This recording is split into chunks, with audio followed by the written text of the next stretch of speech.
राजू, राजू बेटा, राजू। देखो मैं जानती हूँ तुमने जरूर से बाहर छुपा रखा है, वो भी कौन सा कम है। तुम दोनों बचपन में मुझे इसी तरह सताया करते थे। बोलना भगवान के लिए बोल, मेरा राजू कहाँ है? बोलना बोलना। राजू, राजू, राजू मेरे लाल, मेरा बच्चा, भगवान तेरा शुक्र है। तू कहाँ चला गया था? तू कहाँ चला गया था? मुझे छोड़कर कहाँ चला गया था? भगवान, भगवान तेरा शुक्र है। माँ, क्या हो गया तुझे? क्या राजू राजू चिल्ला रही है? मैं अजय हूँ। हाँ, अजय? तो फिर वो राजू, राजू, राजू, राजू, राजू यही था, राजू यही था।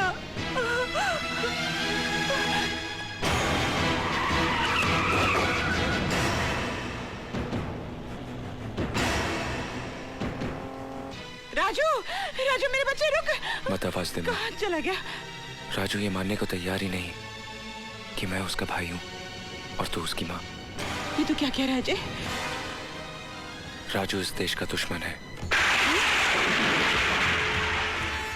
मैं नहीं सह सकती भगवान, अपने बेटे पर इतना बड़ा कलंक मैं नहीं सह सकती। मेरे बेटे पर ये कलंक मत लगने दे। मेरे बेटे को अपनी तरफ पत्थर मत बना, पत्थर मत बना।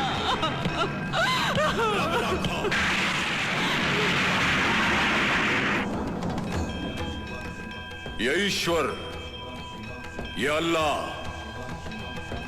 ये माँ का ही दूसरा रूप है।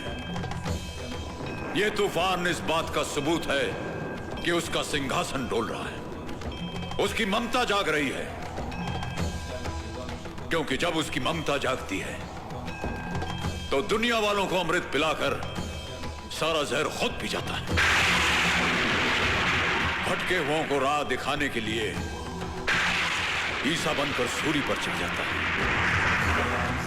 मर्दाने की प्यास बुझाने के लिए गुरु नानक का रूप लेकर पत्थर के सीने से पानी पैदा कर देता है।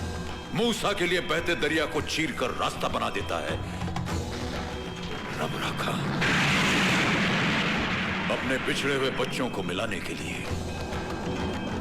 ममता का ये तूफान नफरत की दीवारों को तोड़कर प्यार मोहब्बत का रास्ता बनाता हुआ मुझे साफ नजर आ रहा है। भारत हमारा दुश्मन है, भारत हमारा जानी दुश्मन है। भारत हमें तबाह और बर्बाद करने के ख्वाब देख रहा है। भारत पाकिस्तान को दुनिया के नक्शे से मिटा देना चाहता है, नेस्तो नाबूद कर देना चाहता है। बरसों से, पिछले 50 बरसों से हम ये बेबुनियाद दहशत अपने दिलो दिमाग में बसाए बैठे हैं। हमने अपने गोदामों में अनाज कम और हथियार ज्यादा भर लिए हैं। हम ईद की तैयारियां उतने शौक से नहीं करते जितने जुनून से जंग करने के लिए आमादा रहते हैं। आज दुनिया चांद सितारों पर आबाद होने के मंसूबे बना रही है और हम अपने बच्चों को यह सिखा रहे हैं कि पड़ोसी मुल्क हमारा दुश्मन है। हमने नफरत की दीवार तो बहुत ऊंची बना ली, लेकिन वो रोशनदान भी बंद कर लिए जहां से दोस्ती का नूर अंदर आ सके। इंशाअल्लाह जिस दिन हिंदो पाक में दोस्ताना हो जाएगा, उस दिन ये दोनों मुल्क पूरी दुनिया के सामने एक अजीम ताकत बन सकते हैं। लेकिन यही बैरूनी ममालिक नहीं चाहते। वो हमें लड़वाने के लिए हथियार तो देते हैं, लेकिन दोस्ती का मशवरा हरगिज नहीं। लेकिन जनाब, इस बात की क्या गारंटी है कि इस दोस्ताने के बाद भारत हमारे जाती और मजहबी मामलों में दखलंदाजी नहीं करेगा? वो हिंदू देश है और पाकिस्तान इस्लामिक कंट्री है। आपके मालूमात के लिए मैं आपको बता दूं कि हिंदुस्तान एक डेमोक्रेटिक मुल्क है। मुसलमान वहां की माइनॉरिटीज हैं। इसके बावजूद वहां की हुकूमत ने कभी भी उनके मजहब में दखल अंदाजी नहीं की। मुसलमानों के लिए अभी भी मुस्लिम पर्सनल लॉ कायम है। वहां के गैर मुस्लिमों का खुलूस तो देखिए। वहां के वाजदा प्रधानमंत्री खुद रोजदारों के साथ इफ्तार करते हैं, ईद की खुशियां मिलजुल कर बांटते हैं। नाउज़े बिल्लाह, शर्म की बात तो हमारे लिए यह है कि हम इस्लामिक मुल्क होने के बावजूद शिया और सुन्नी के मसलों पर कत्लेआम करते रहते हैं। जनाब, ये तो घर के झगड़े हैं, लेकिन पाकिस्तान और भारत का मिलाप तभी होगा जबकि कश्मीर का मसला हल होगा। जनाब, जिस तरह पंजाब में सरहद पड़ी हमने कबूल की, राजस्थान में सरहद पड़ी हमने कबूल की, कच्छ की सरहद को भी हमने तस्लीम किया, तो क्या उसी तरह शिमला समझौते के मुताबिक कश्मीर का मसला हल नहीं हो सकता? इन्हीं मसलों पर बात करने तो हम भारत जा रहे हैं। इंशाअल्लाह, अगर खुदा ने चाहा तो हम एक अमन पसंद फैसले के साथ लौटेंगे। आमीन। सुमे आमीन। मैं समझ गई तो क्या सोच रहा है। सच पूछ तो मेरे दिल में सैकड़ों तूफान मचल रहे हैं। हर पल सदियों से लंबा लग रहा है। खुदा करे ये फासले से मच जाए और वो घड़ी उड़ के आ जाए जब तू मेरा दुल्हा बने और मैं तेरी दुल्हन। जब भी कोई अच्छा ख्वाब देखती हूँ तो सौतन बीप बीप करने लगती है। मैं भी तो देखूं सुहाग के जोड़े में कैसी लगती हो। सच बताओ।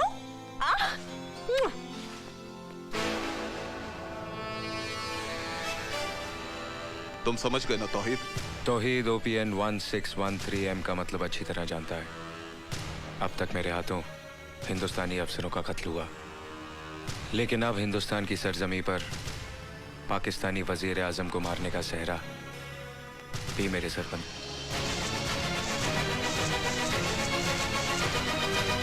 हमारी एक और बात सुनो तौहीद।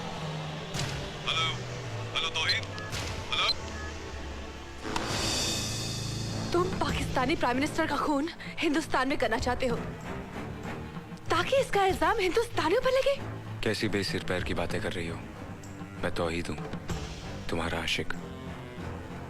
सिर्फ अपनी बातें करो, अपनी शादी की बातें।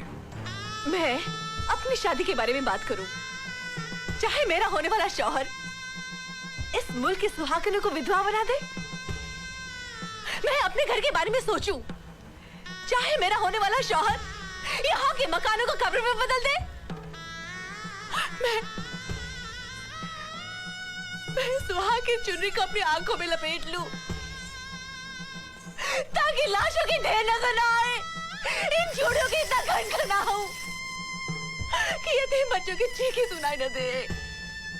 यही चाहते हो ना तुम? ये क्या हो गया तुम्हें? हाथ मत लगाओ मुझे। मैंने सब अपने कानों से सुन लिया है। कौन हो तुम? कौन हो तुम? सुनना चाहती हो? मैं पाकिस्तानी तंजीम का खुफिया मेंबर हूं। जिस होटल में तुम नाचती थी वो हमारा कंट्रोल टावर था, और जब्बार हमारे मिशन का सरगना।